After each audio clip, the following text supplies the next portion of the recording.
Hola a todos, en el último vídeo os subí una reseña sobre el libro de Stephen King de Mr. Mercedes y como ya me he leído la trilogía, que he tardado un poco porque este libro me tardó muchísimo en llegar por el tema del coronavirus, pero bueno, ya me la terminé entera, así que hoy os voy a hablar de la segunda parte, que sería este libro, Quien pierde paga. Es la continuación de la trilogía de Mr. Mercedes y el tercero sería Fin de guardia, para el cual os grabaré otro próximo vídeo para terminar un poco a hablar de esta trilogía. Bueno, en primer lugar, una pregunta que yo me planteaba y que se plantea mucha gente: ¿es necesario leerse los 3 libros de la trilogía para cerrar la historia? Sí y no. Para el primer libro, por ejemplo, de Mr. Mercedes, yo creo que si uno quisiera podría incluso cerrar la historia ahí.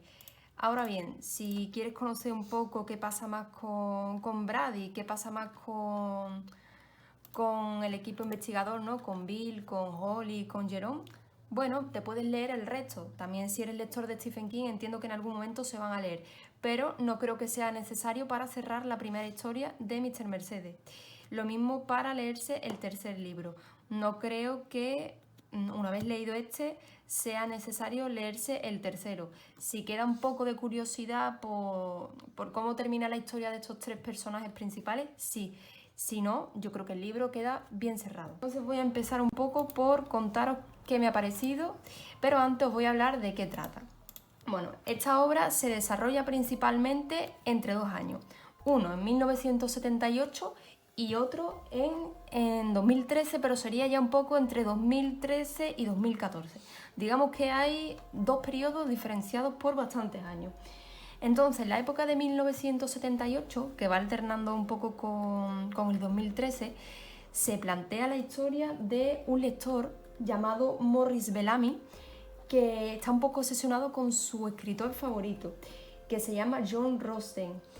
Entonces, este escritor es autor de una trilogía donde se le da vida a un personaje que se llama Jimmy Gold, como se puede ver aquí también en la sinopsis de la novela.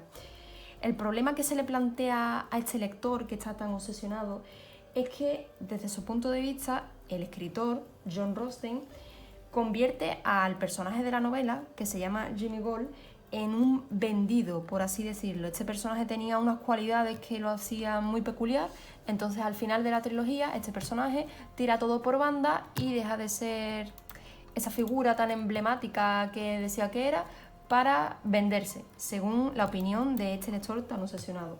¿Qué pasa? Que esto irrita tantísimo a Morris, que es el lector, que decide irrumpir una noche en casa del escritor y no solo matarlo, lo asesina, sino que también roba unos manuscritos que tiene de una novela inédita. Y una vez hecho este crimen, se marcha. Esto no es ningún spoiler porque está todo ya aquí en la sinopsis. Una vez se marcha, este lector obsesionado decide enterrar tanto los manuscritos como unos sobres con dinero que encuentra también junto a estos cuadernos de esta novela inédita. Todo decide esconderlo y enterrarlo, y poco después es encarcelado por otro crimen que comete, que no tiene absolutamente nada que ver. Pero claro, él mientras está encarcelado le da vueltas y vueltas a la cabeza pensando: ¿seguirán los cuadernos donde yo los dejé? Cuando consiga salir podré cogerlos, ¿qué voy a hacer con los cuadernos? ¿Qué voy a hacer con el dinero? Y ese día llega. Él finalmente le dan la libertad, la libertad condicional por otro crimen que comete, y él va a buscar los cuadernos. Pero para su sorpresa no están en el sitio donde los dejó, y tampoco está el dinero, porque ha aparecido otro personaje que se llama Pete Sobers, que es un chico que casualmente encuentra este tesoro, encuentra los cuadernos y encuentra el dinero.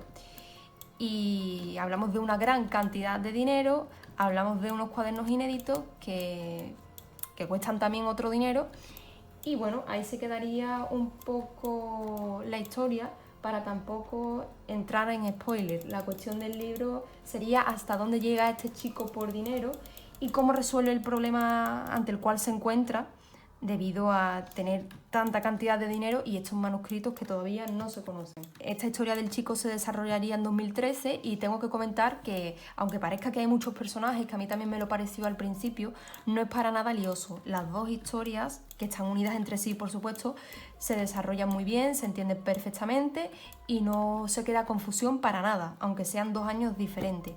Y de hecho los personajes se encuentran y están muy conectados entre sí. ¿Qué resaltaría yo de los temas que se tratan? Se trata el tema del dinero, por supuesto, la ambición, hasta dónde se puede llegar por el dinero, el fanatismo y la obsesión, qué es lo que es gusto y qué es lo que es obsesión, dónde están los límites entre una cosa y otra. También se tratan los problemas familiares que tiene un poco el chico en casa.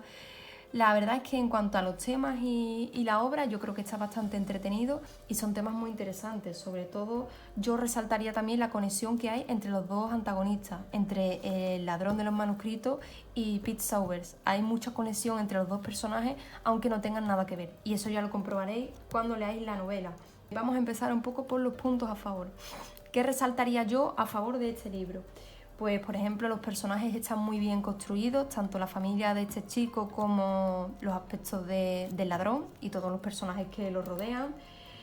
Como he dicho, no causa confusión el hecho de que sean 2 años diferentes, sino que la trama también está muy bien construida, al igual que los personajes. También se habla desde la mente del asesino, que es Morris, que asesina al escritor, como hemos dicho, y desde la mente del niño, dependiendo del año en el que nos encontremos, por lo cual se puede entender muy bien qué es lo que se le pasa por la cabeza a uno y a otro. Y eso también es muy interesante porque podemos ver la novela desde dos perspectivas diferentes. Y como ya he comentado antes, también se me hace muy interesante las semejanzas que comparten los dos antagonistas, tanto el asesino como el chico. Pero bueno, también voy a comentar un poco los puntos en contra, porque como todo, pues algo en contra tiene que tener. ¿Qué destacaría yo aquí? Bueno, pues efectivamente, tal y como dice todo el mundo, se nota un bajón entre Mr. Mercedes y el resto de los libros. El bajón es un poco progresivo. A mí este libro, porque hay mucha gente que dice bueno, a mí me llegaron a decir, si te da tiempo, devuélvelo, es el peor de toda la trilogía. A mí para nada me ha parecido malo, no es un libro malo en absoluto. Tiene una buena trama, tiene un buen final, que también es un punto a favor. A mí no me parece que sea un mal libro y de hecho lo recomendaría, tampoco se lee mal. Pero bueno, los puntos en contra, yo diría que después de haberte leído Mr. Mercedes, las expectativas están muy altas. Y este libro baja un poco, pero tampoco para decir que es un mal libro, insisto. Yo lo recomendaría. Pero es verdad que la trama va un poco más lenta. Quizás el autor Stephen King se detiene mucho en la perspectiva del asesino, en algunas cosas que no son tan relevantes. Se hace un poco más cuesta arriba y un poco más pesado en algunos puntos de la obra. Pero no por eso es un mal libro para nada. Y también para ser una trilogía y estar conectado con el libro de Mr. Mercedes, opino que se habla poco del personaje de Brady, por ejemplo. Creo que quizás se podría haber planteado de otra forma, de manera que se le dé un poco de lugar, un poco de cabida en este libro también. Lo mismo con el tema de los personajes principales de Bill, Holly y Jerome. Aparecen justo más o menos a mitad de la obra. Creo que podían aparecer antes también, porque uno empieza el libro y también se queda un poco esperando, bueno, ¿qué tiene que ver con el libro anterior? ¿Cuándo van a aparecer? Creo que se le podría dar más visibilidad desde el principio y tardan un poco en aparecer. Y a mí me hubiera gustado que aparecieran un poco desde el principio, pero bueno, ese es mi punto de vista. Y aparte de que se menciona un poco a los personajes, también hay un detalle que me ha dejado un poco colgada, y es que se perfilan muy bien los personajes, se habla muy bien de la familia de Pete Sauvers, del padre, la madre y su hermana, porque tiene una hermana, pero al final de la obra, que es cuando se resuelve un poco el nudo, me quedo con las ganas de que aparezca un poco el padre. El padre de repente sale de escena y no se le da un papel relevante al final de la historia, cuando en el resto de la trama sí que lo ha tenido. Entonces me quedo un poco con saber la opinión del padre de todo esto, de cuando se resuelve un poco el lío. Es como que desaparece y se pierde de la historia y se acabó. Pues me ha parecido un poco un fallo, pero bueno, yo en nivel general lo recomendaría sí y no. Sí, lo recomendaría, pero es verdad que el autor tiene libros mucho mejores. Pero de ahí a que sea un mal libro, se aleja muchísimo. A mí me parece que es un buen libro y sobre todo destacaría que tiene un buen final, cosa por la cual Stephen King suele pecar, porque normalmente los finales son un poco extraños, por así decirlo, fuera de lugar o un poco hechos a la prisa. Veo que el final está bien, se cierran todos los hechos y, y me parece que la trama está correctamente y muy bien. Lo recomendaría, pero sí que es verdad que hay mejores libros del autor y que este libro en concreto, Quien pierde paga, se me ha hecho un poco más pesado que el anterior, pero no es mal libro. Y nada, espero que os haya gustado, que os suscribáis, que deis like, que si tenéis alguna sugerencia, dudas, quejas, id a los comentarios y para lo que sea podéis solicitar otra reseña si queréis que comente cualquier otro libro o cualquier otra cuestión. Un saludo a todos y hasta el próximo vídeo.